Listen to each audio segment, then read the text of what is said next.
জয় রাধে, জয় নিতাই চৈতন্য। আমরা ভগবানের অহৈতুকী করুণা, অহৈতুকী অনুকম্পার কারণ ভগবানের কথামৃত প্রাত্যহিক আলোচনা করেছি আপনাদের করুণা, গুরু শ্রী গুরু করুণায়। এখন প্রশ্ন হচ্ছে, আমরা ভগবানকে তো প্রাপ্তি করার প্রচেষ্টা সবাই কম বেশি করি, কিন্তু সেই ভগবানকে প্রাপ্তি করা তো সবার দ্বারা সম্ভব হয় না।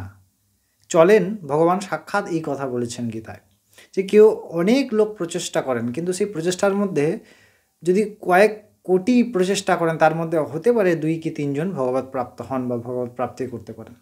তবে কলিযুগে ইহা অনেক সহজ সাহায্য, অনেক সহজ ভগবানকে প্রাপ্তি। এবার অর্জুনের প্রসঙ্গে আমরা আলোচনা করব। আজকে শ্রীমদ্ ভগবদ্গীতা ভক্তিযোগের 3য় এবং 4র্থ শ্লোক একসঙ্গে আস্বাদন করব। 2য় শ্লোকে অর্জুনের প্রশ্নের নিবারণ করলেন যে যারা সাকার উপাসকগণ, অর্থাৎ যারা সগুণ উপাসনা করেন ভক্তিযোগের মাধ্যমে, তারা কিন্তু ভগবানের শ্রেষ্ঠ। এখন প্রশ্ন হচ্ছে, যারা নিরাকার উপাসনা করেন তারা কি শ্রেষ্ঠ নয়? তাদের সম্পর্কে ভগবানের কি মতামত, ভগবান সেটিও 3য় এবং 4র্থতম শ্লোকের মাধ্যমে বর্ণনা করছেন বা প্রামাণ্য তা দিচ্ছেন অর্জুনকে। চলুন আমরা সেই কথামৃত অবশ্যই শুনবো, তবে তার আগে আমরা শ্লোকটি আস্বাদন করি।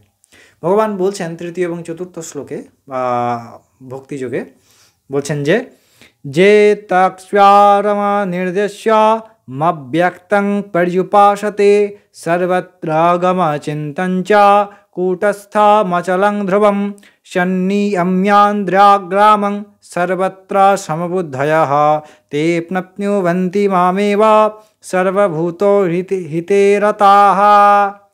ভগবান কি বলছেন, যে যারা ইন্দ্রিয় বশীভূত করে, এই যে পঞ্চ কর্মেন্দ্রিয় এবং পঞ্চ জ্ঞানেন্দ্রিয়, চোখ, আমার একটা খারাপ জিনিস দেখতে ইচ্ছা হলো, দেখবই, কোনোভাবে আটকানো সম্ভব নয়। চক্ষু কর্ণ জিহ্বা নাসিকা ত্বক, এখনই এটা খেতে ইচ্ছা করছে, রসেন্দ্রিয়ের, তো খেতেই হবে। তো এই যে চক্ষু কর্ণ জিহ্বা নাসিকা ত্বক, এটা শুনতেই হবে, এটা দেখতেই হবে।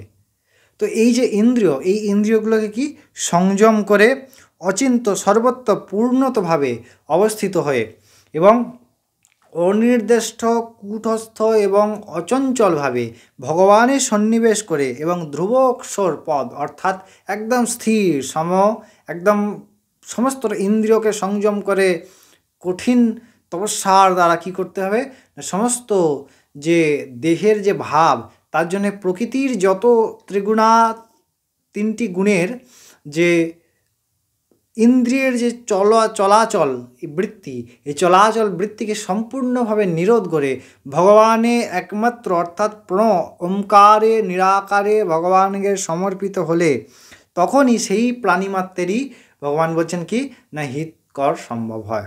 তাহলে এই যে ইন্দ্রিয় সংযম, তাকে স্থির করা, বোধযুক্ত করা, অক্ষর ধ্রুব পদে স্থিত করা, এই মন তো আমাদের সব থেকে, আমরা সব ইন্দ্রিয় সংযম করলাম, দেখবো না, আমি চোখ বুজিয়ে থাকবো, আমি বলবো না, মৌন হয়ে থাকবো, তাতে কি আছে, মনে তো চিন্তন চলবে, মন তো আর কাউকে দেখতে হবে না, চলতে হবে না, যা করে নিয়েছে রেকর্ডিং অনন্ত জন্মে, সেটা তো চিন্তন চলবে।